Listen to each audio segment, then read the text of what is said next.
Just give me a 5-piece meal. Oh, what a deal. A big old box, it's all for me. You know I'll take coleslaw on the side. I could tell you wanted to try the potato wedges.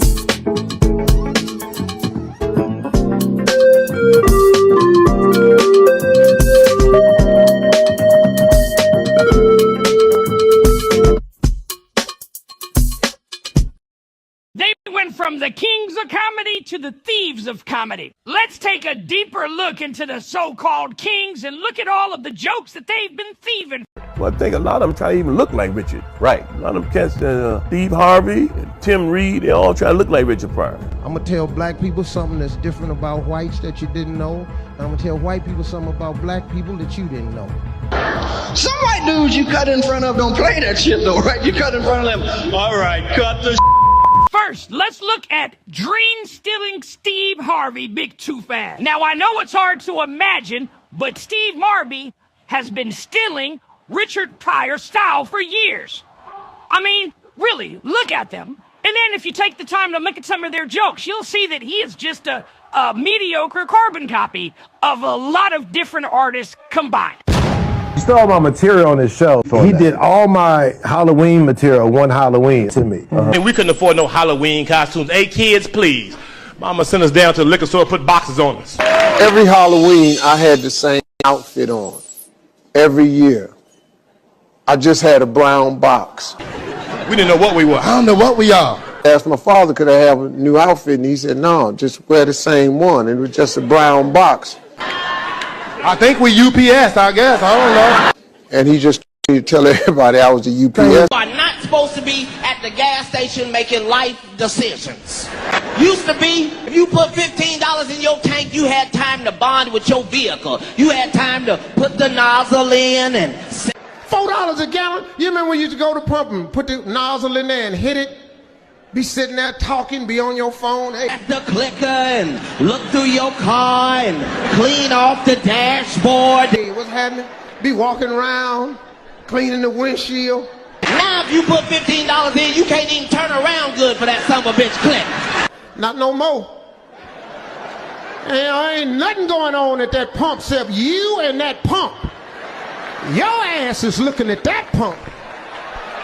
Now let's get on to Cedric the Entertainer. Steals jokes, but he needs to steal my personal trainer.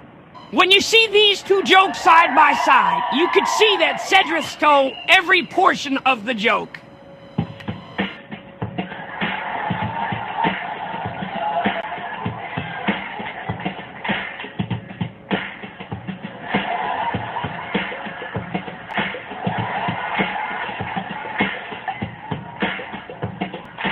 This white family lived in Mississippi, and they had this man who worked for them occasionally named Bominicious. Call him Bominicious. Everybody call you Bominicious. He did various small jobs for them on and off for about a week. Bominicious, this is what everybody call you. Yeah, everybody call me that, man. Don't worry about it. One night he had just finished bartending a party, and the lady of the house realized that she didn't have any money. So she said to him, Bominicious, I want to write you a check, but I don't know how to spell Bominicious. My cousin said, what you calling him? He's saying you could call me by my initials. That's what he's saying. He said, well, I've been meaning to talk to you about that. See, when I came to work for you, I told you my name, and then I said, but you can call me by my initials.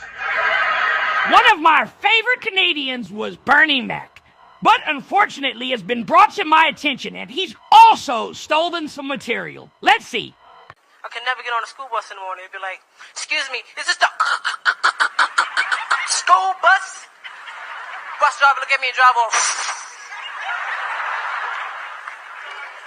So I told my mom, I said, Mommy, did you know? My mother said, I know, stop spitting on me, boy. I know, don't spit on me no more. So the next day, we went to the bus stop, and you know, my mom said, boy, go ask that bus driver what you normally ask him. Hurry up, go home, hurry up now. So I did, you know, I said, excuse me, is this the... He's ready to close the doors again. My mother jumped away and said, hey! How come you don't let my son on this bus? Bus driver said, because he always teaching me. Oh. Bus driver did like this, closed the door, Monty jumped out. Hold on!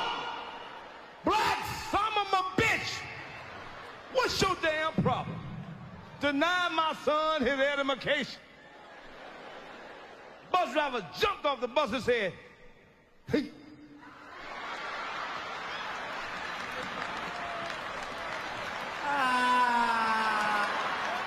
I met this girl, man. This girl must have the baddest fucking kids you want me. Baby kid. Seriously. She told me, she said, if you want to get acquainted with me and my son, you'll have to take us to Disneyland. Ain't that a bitch? I went to pick up the next day, here she got 4 more kids. Years ago. I got 3 new additions in my fucking family. 3 new fucking kids. Of them 2, 4, and 6. You know, and the 2-year-old, he do whatever the 2-year-old tell him to do. 2-year-old the boss. What? What's up? You better beat it, man. You better beat it. Tito! I didn't know Michael didn't swing on me.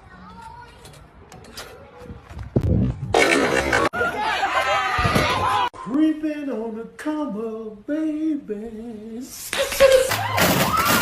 I have a meeting at the bank later, and then if all goes as well, I will be out of debt. I'm so excited. I can barely put on my ski mask. I'm ready. Being 40 and looking 20 is amazing. Being 40 while dressing and behaving 20 is a midlife crisis. Do better. There are 2 types of women. Ones that multiply your money by 2, and ones that divide your money by 2 or more. Choose wisely. I want an equal 50-50th relationship. Can he be equal in height? No. Can he make an equal amount of money? No. Should his femininity be equal to yours? No. So what about the relationship is 50-50?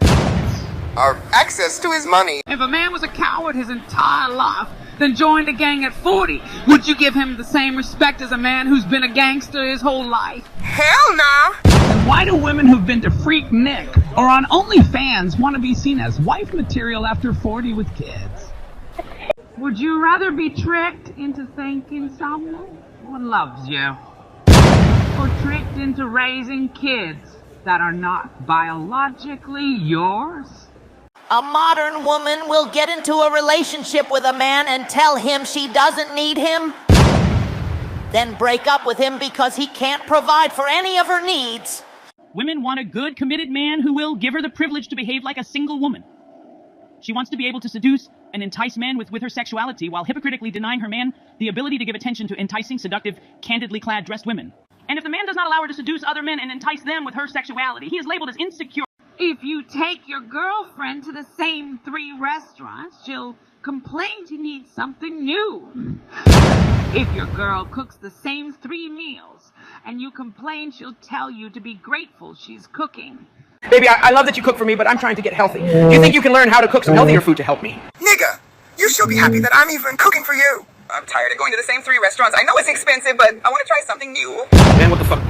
You better be glad I'm taking your ass out at all. In the realm of dating, there exists an intriguing asymmetry where the traditional notion of a woman's home-cooked meal seems to carry more inherent value than a man's financial investment in an elaborate and expensive first date. Put simply, a woman preparing a home-cooked meal with $10 worth of groceries is more valuable than a man spending $200 on a first date.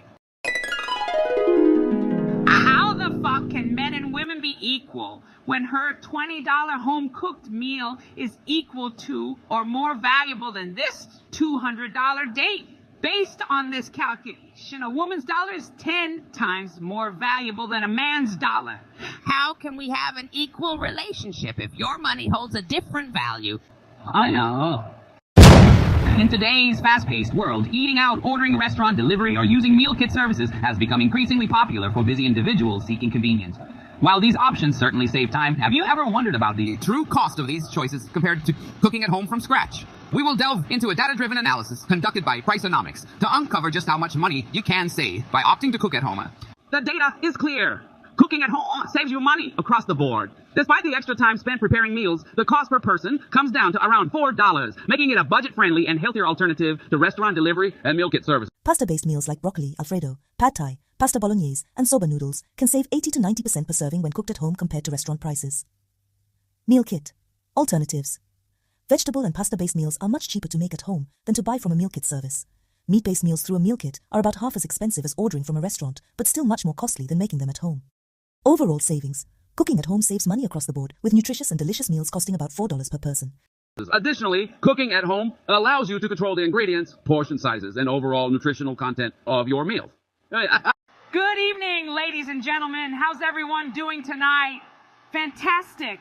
You know, I was doing some research and I found out something mind-boggling. Brace yourselves. Among those with less than a high school diploma, a substantial 70% became fathers before the age of 25.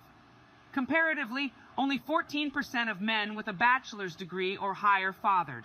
Apparently, men without diplomas have more kids than a discount toy store on Black Friday. They go straight from hey baby to oh baby in record time. I imagine they have a secret lair where they get a stork on speed dial. It's like Amazon Prime for babies. Order now and we'll deliver within 9 months. Meanwhile, U.S. college-educated guys were like, wait, let's analyze the situation, draw a Venn diagram of our finances, and create a 10-year plan before even thinking about diapers.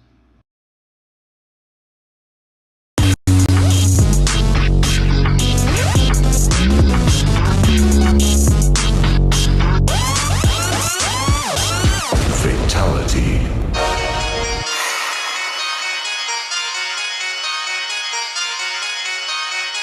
Today is a beautiful day.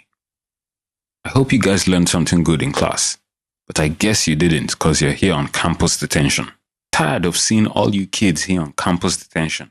You're here to learn, not to have fun or talk back. You two are here every day. That's Jamal and Jaquan. They grew up in Ocagmore just like me, but they know each other because their parents used to be in the most notorious gang.